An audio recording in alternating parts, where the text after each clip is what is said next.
a la escuela y el resto de los niveles educativos era prácticamente inexistente. Hoy, a 95 años de distancia, con un país de 120 millones de habitantes, México tiene uno de los 5 sistemas de educación pública más grandes del mundo,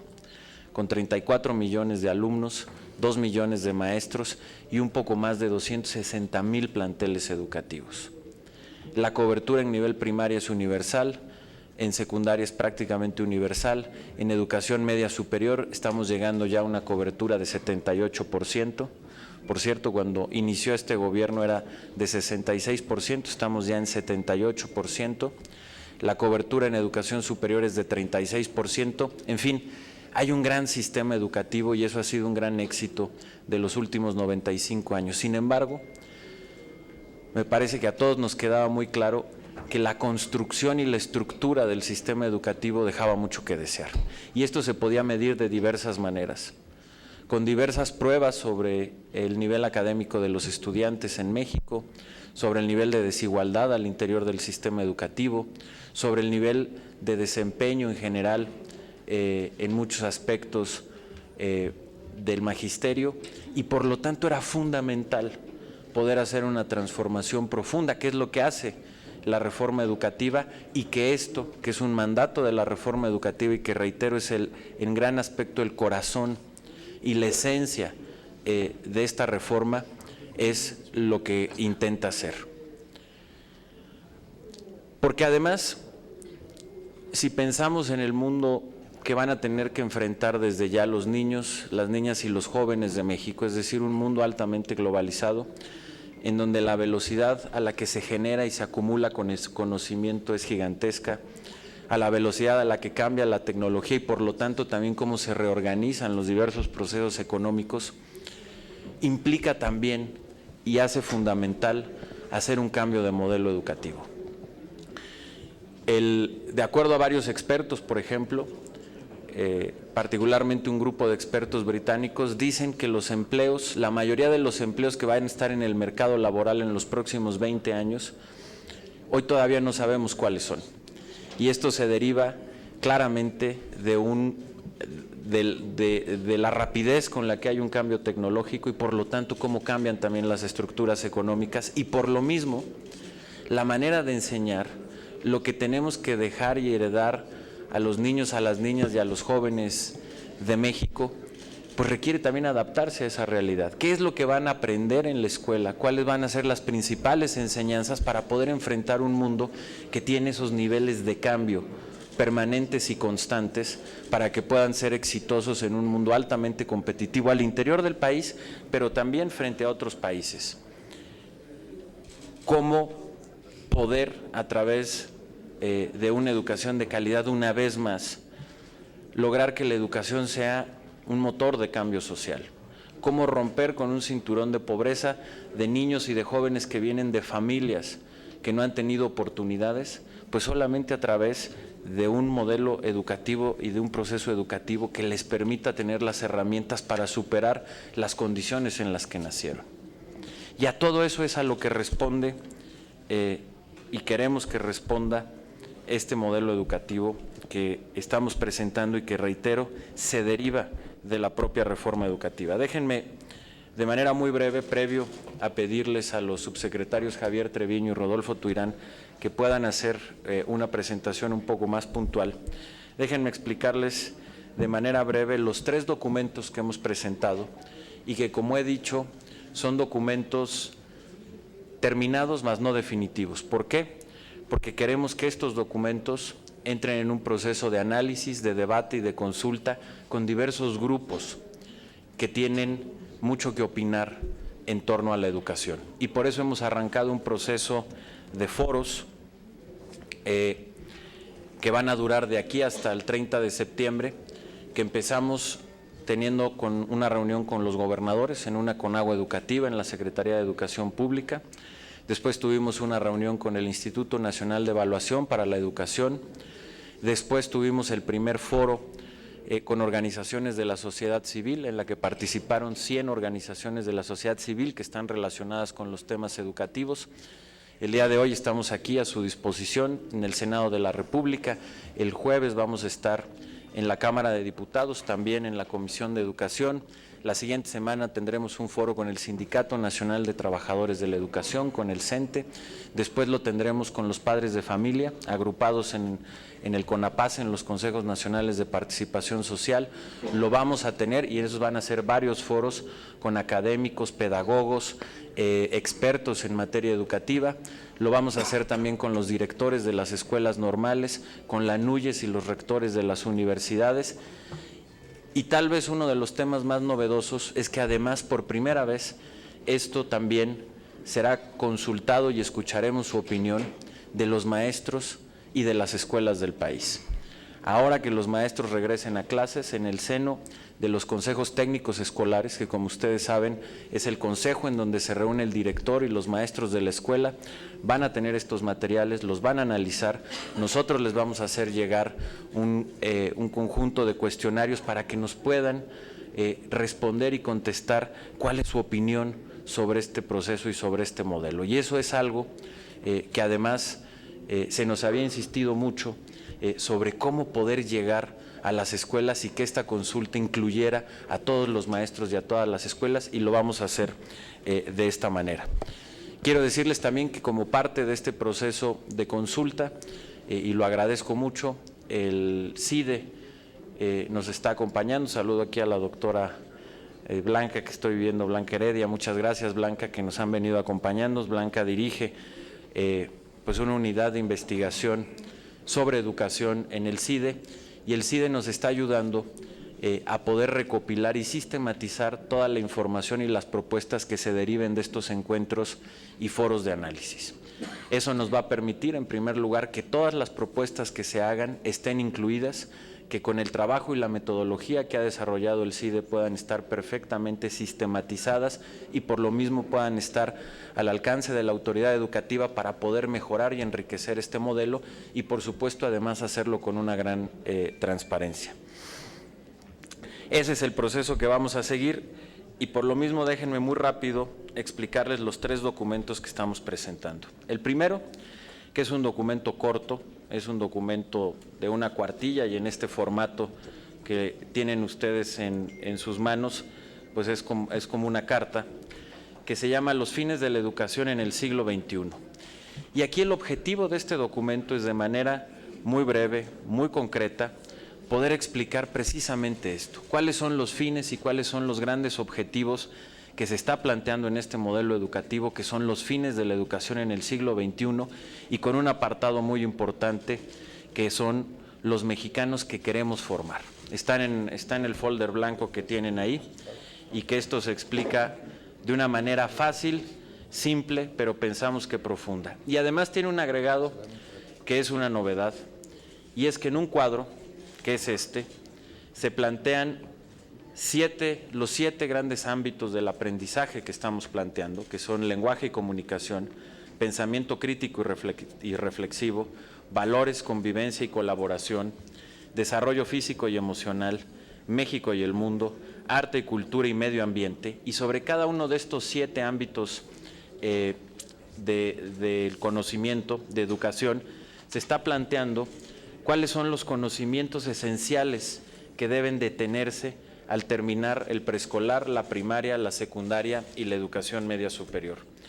Este es un ejercicio que algunos países han hecho con mucho éxito, ha sido el caso de Singapur, con un documento similar, y aquí lo que buscamos con este documento es que se pueda convertir en una guía fundamental para padres de familia, para maestros y para la sociedad en general, en donde haya una brújula, haya un norte muy claro que nos diga cuáles son los mexicanos que queremos formar y cuáles son los principales ámbitos del conocimiento y lo que debemos de esperar que tengan los niños y los jóvenes al término de cada uno de los grados educativos. El segundo documento, que también tienen ustedes ahí en sus manos, es ya la propuesta concreta del nuevo modelo educativo 2016, que es el planteamiento pedagógico, como decimos aquí, de la reforma educativa. Este es un documento más largo, más profundo, es un documento de política pública que está dividido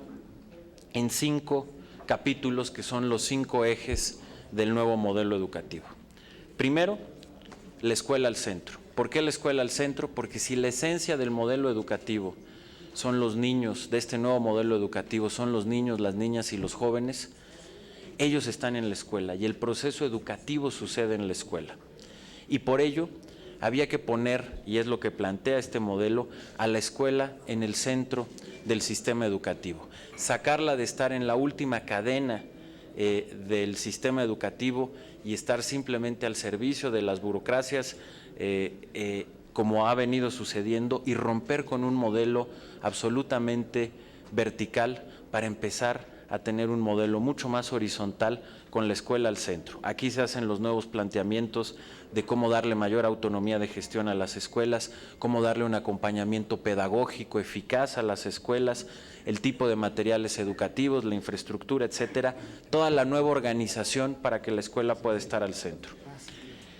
El segundo capítulo, que es el segundo eje del nuevo modelo educativo, tiene que ver con el planteamiento curricular, que a su vez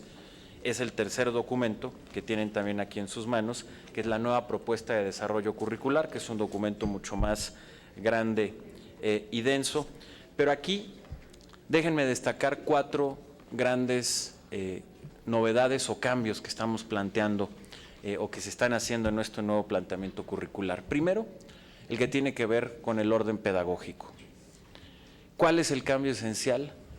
Pasar de un modelo en donde se acumulaba información o se acumula información y se memoriza, para cambiar a un modelo en donde se aprenda a aprender, en donde se tenga la capacidad de que los jóvenes, las niñas y los niños aprendan a discernir, aprendan a generar hipótesis, aprendan a analizar, aprendan a poder discriminar entre lo que importa y lo que no importa, es decir, que aprendan a aprender y que puedan tener un modelo de educación que les permita seguir aprendiendo a lo largo de la vida y puedan enfrentar un mundo, como decía hace un momento, en donde el cambio tecnológico y los cambios de las estructuras económicas requieren ciudadanos que tengan una capacidad de aprendizaje más allá de una simple acumulación de información o de contenidos. El segundo gran cambio tiene que ver en la concentración de lo que estamos planteando que debe de estar en el currículo. Por un lado, una concentración muy importante en el lenguaje y comunicación, destacando la importancia del buen aprendizaje del idioma español y de alguna otra lengua materna en caso de tenerse, pero además agregar como un objetivo explícito que el inglés se convierta en la segunda o en la tercera lengua de los mexicanos y que en las próximas 2 décadas podamos tener mexicanos bilingües o trilingües y que sea una herramienta fundamental también en la formación que se requiere en el siglo XXI. Después, por supuesto, una concentración muy importante en la parte de razonamiento matemático y en el conocimiento del mundo natural y social. En tercer lugar, y este posiblemente sea el cambio más novedoso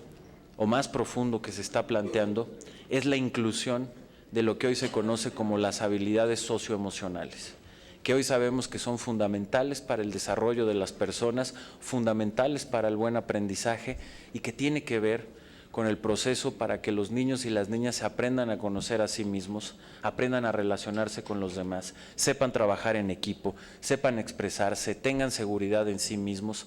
Es decir, todos estos procesos que antes se pensaba que eran habilidades con las que se nacían o no, o que en todo caso se desarrollaban en el hogar, hoy sabemos que se pueden aprender también y que así como los niños aprenden matemáticas, pueden también aprender y desarrollar estas habilidades socioemocionales y que son fundamentales para un aprendizaje para la vida y sin duda para poder tener un mejor desempeño académico. Y por lo mismo los está incurriendo, aquí lo que estamos proponiendo es que se vuelvan parte de la currícula o del currículo para que sea algo que se aprenda también en la escuela. Y por último, lo que tiene que ver con la autonomía pedagógica de las escuelas. ¿Qué quiere decir esto? Que el currículo que se plantea es obligatorio, es nacional, ocupa la mayor parte del tiempo en las escuelas, pero por primera vez estamos permitiendo también que las escuelas, dependiendo de sus intereses y de su contexto, una parte de sus actividades las puedan definir ellos mismos a partir de un conjunto de criterios que ahorita en una exposición más amplia los platicaremos con ustedes. El tercer eje del modelo tiene que ver con la formación y el desarrollo profesional de los maestros. Aquí se hace énfasis en tres procesos centrales. Primero, la formación inicial de los maestros, que incluye, por supuesto, las normales y el proceso de fortalecimiento que tiene que haber en las escuelas normales, pero también el nuevo rol que tienen las universidades. ¿Por qué? Porque a partir de la reforma, ahora también las universidades pueden y estarán formando maestros. En segundo lugar, tiene que ver con la formación continua de los maestros, para lo cual la evaluación es un proceso muy importante, un proceso para poder conocer y saber qué es lo que está haciendo bien el maestro, pero también dónde están las áreas de mejora y cómo se vinculan a todo un esfuerzo de desarrollo profesional continuo del maestro a través de capacitaciones pertinentes que aterricen en el aula. Y de esta manera poder tener una profesionalización desde el inicio hasta el final de la carrera del maestro. El cuarto eje es un eje transversal que tiene que ver con la inclusión y la equidad que se plantean, cómo las escuelas y el sistema educativo tiene que llegar a todos los lugares del país, tiene que llegar a todos los niños, cómo hacerlo y llegar a las escuelas multigrado, a los niños que están en escuelas indígenas, cómo incorporar a los discapacitados a las escuelas de organización completa, en fin, todo lo que aquí se plantea. Y finalmente, el quinto eje que tiene que ver con la nueva gobernanza del sistema educativo, en donde hay un reconocimiento formal de cómo ha crecido el sistema educativo y su complejidad, y los diversos actores que son centrales para hacer una gobernanza efectiva del sistema educativo. Es decir, por ejemplo, además obviamente del gobierno federal, el Sindicato Nacional de Trabajadores de la Educación, pero también de manera central el rol que hoy tienen los gobernadores y las autoridades educativas de los estados, por supuesto el rol del Congreso, el que tienen las organizaciones de la sociedad civil, el que tiene el INE, el Instituto Nacional para la Evaluación de la Educación, que es una de las nuevas instituciones que se conformó como parte de la reforma educativa, en fin. Y esto es lo que está aquí planteado. Estos son los tres documentos que estamos presentando y que estamos poniendo a análisis, a debate y a consideración a través de estos foros para poder llegar a un trabajo enriquecido y que puedas construir y tener un modelo educativo de todos los mexicanos, a partir del cual empezaremos, una vez que estén los trabajos concluidos, la construcción de los nuevos planes de estudio, el cambio en los planes de estudio de las escuelas normales, la preparación de los nuevos libros de texto y, por supuesto, la preparación y la capacitación que tiene que haber a los maestros para que en el año 2018-2019, que es el último ciclo escolar que le tocará inaugurar al presidente Enrique Peña Nieto, todo esto pueda entrar en vigor después de haber sido un proceso analizado, consultado, mejorado y con el tiempo suficiente para preparar estos cambios, reitero, en planes de estudio, planes de las escuelas normales, la preparación a los maestros y los nuevos materiales, incluyendo, por supuesto, los nuevos libros de texto. Esto es lo que hoy ponemos a su consideración. Reiterarles que estamos siempre a su disposición y a las órdenes para poder pues conocer sus comentarios y poder mejorar este proceso en el que hoy nos estamos entrando y que es un proceso fundamental para profundizar la reforma educativa, para dar el segundo paso que requeríamos, que tiene que ver con el alma y en gran medida con el corazón, como decía el senador Romero Hicks, de la reforma educativa. Muchas gracias. ¿Quién? Javier Treviño. El subsecretario don Javier Treviño nos hará la siguiente presentación. Don Javier, por favor. Sí. Con su permiso, señor secretario. Muchas gracias, señor presidente de la Comisión de Educación, distinguidas senadoras, distinguidos senadores, diputado, muchas gracias por acompañarnos. Quisiera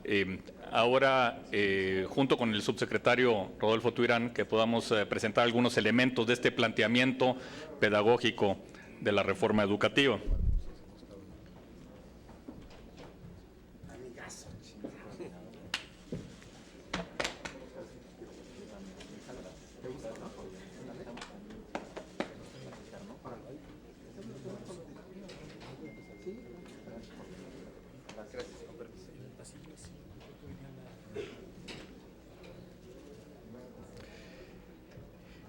y dividimos,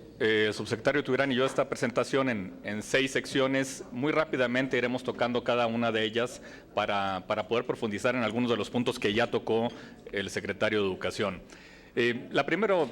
punto es por qué una nueva propuesta curricular. El secretario ya habló de los elementos de la reforma educativa y de lo que nos marca la Ley General de Educación en su artículo transitorio. Solamente añadir que esto es producto del trabajo de toda la Secretaría de Educación y producto de lo que ocurrió en los 18 foros regionales y 3 nacionales en todo el país en el 2014, donde se sistematizaron todas las propuestas, más de 18,000 propuestas en el 2014, y que las incluimos, las revisamos, las estudiamos y se pudieron incorporar en lo que es el planteamiento pedagógico del modelo educativo. Pero además hay 5 factores importantísimos por los cuales es fundamental cambiar el modelo hoy. Uno es la mayor complejidad social, el mundo más globalizado, interconectado, el tránsito a la sociedad del conocimiento nos exige hacer este tipo de transformación. Además, en segundo lugar, que hay muchos lugares para aprender. La escuela ha dejado de ser el único lugar para aprender, por eso necesitamos replantear el papel de la escuela, fortalecerla, dar a los mismos maestros otras habilidades y redefinir esas habilidades y conocimiento que los estudiantes requieren en el siglo XXI, y por eso hacemos la propuesta de los objetivos de la educación, de los fines de la educación en el siglo XXI. En tercer lugar, la rigidez del modelo vigente en la educación básica nos lleva a que podamos definir nuevos planes y programas que sean más flexibles, dar un mayor espacio a la creatividad de los maestros, poner atención a la diversidad de estilos de aprendizaje y adaptar la enseñanza al contexto.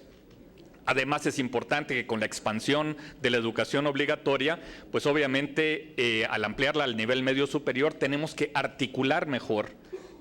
los logros de la educación al final de cada uno de los niveles en la educación básica con la educación media superior, precisar los aprendizajes esperados por cada nivel. Y en el caso de la educación media superior, definir contenidos temáticos de las asignaturas para tener criterios comunes. En cuanto a la visión que enmarca esta propuesta, lo mencionaba el secretario, pero iríamos muy rápidamente en eso. El propósito de la educación pública obligatoria en el siglo XXI es que todos los jóvenes mexicanos se formen como ciudadanos libres, participativos, responsables e informados, capaces de ejercer y defender sus derechos y participar cabalmente en la vida social, económica y política de México. Es decir, que sean personas capaces de procurar su desarrollo personal, laboral y familiar para mejorar su entorno social y natural y continuar con su formación académica y profesional. Por eso el objetivo es que los niños, las niñas y los jóvenes aprendan a aprender y aprendan a convivir y que puedan desarrollar las habilidades a lo largo de su trayectoria escolar. Esta visión es la que nos sirve como brújula, como faro, para orientar los esfuerzos de los maestros, de los padres de familia, de estudiantes, de autoridades y de toda la comunidad. El secretario se refería al documento de los fines de la obligación y aquí están, estos son los 7 ámbitos del perfil de egreso en los que nos hemos dado a la tarea de definir los logros en cada uno de estos ámbitos que ustedes pueden ver, los logros al final de cada uno de los niveles, de preescolar, de primaria, de secundaria y de la educación media superior. En los documentos que ustedes tienen a la mano viene ya con mayor definición, más específicos, cada uno de los logros al terminar el perfil, al terminar cada uno de los niveles.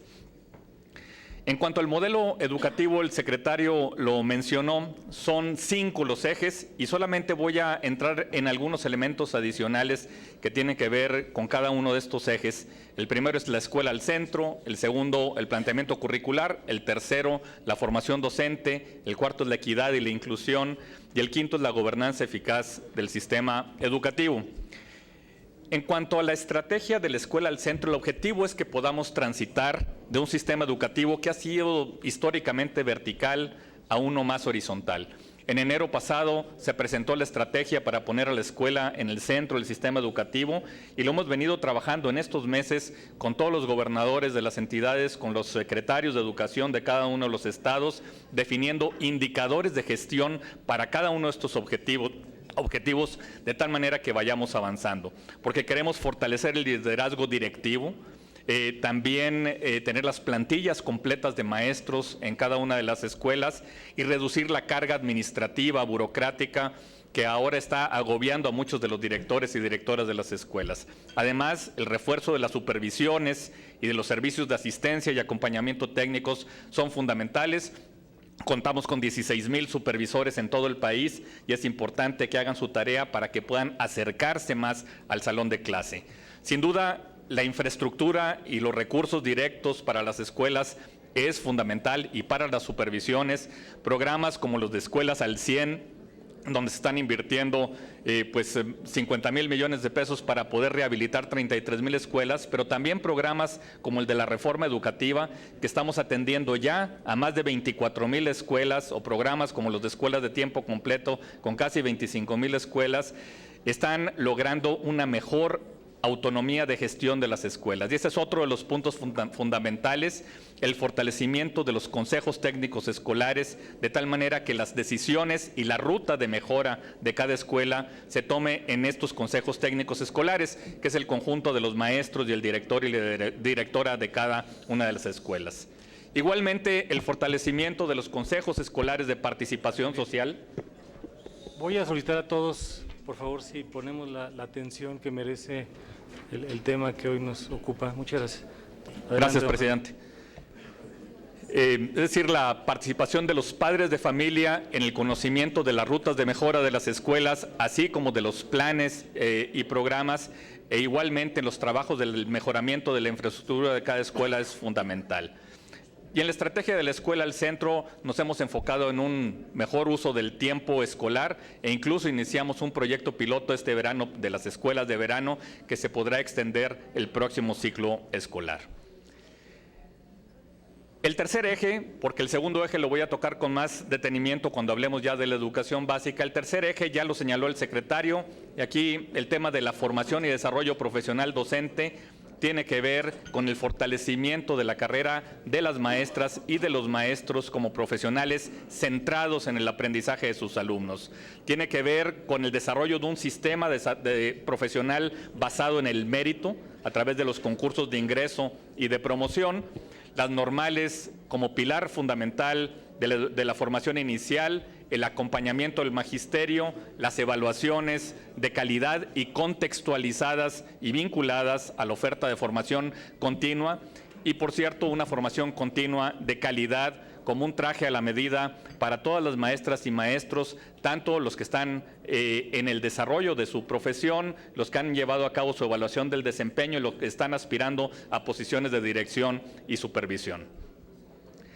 El cuarto eje tiene que ver con la inclusión y la equidad. Sin duda, de la mayor importancia es la calidad en la oferta educativa, pero tiene que llegar a todas las niñas y niños en todos los rincones del país. El acceso es fundamental, el currículo flexible va a ser fundamental, poder atender a la diversidad de las modalidades educativas, garantizar los derechos lingüísticos en la educación básica, enfocarnos en los incentivos para los maestros que enseñan en escuelas en zonas rurales, en comunidades indígenas, a través del servicio profesional docente, en escuelas multigrado, unidocentes o bidocentes, en los cuales tendremos una estrategia focalizada para este tipo de educación, poder detectar los riesgos, un sistema de alerta temprana junto con los supervisores para poder evitar el rezago educativo, los materiales educativos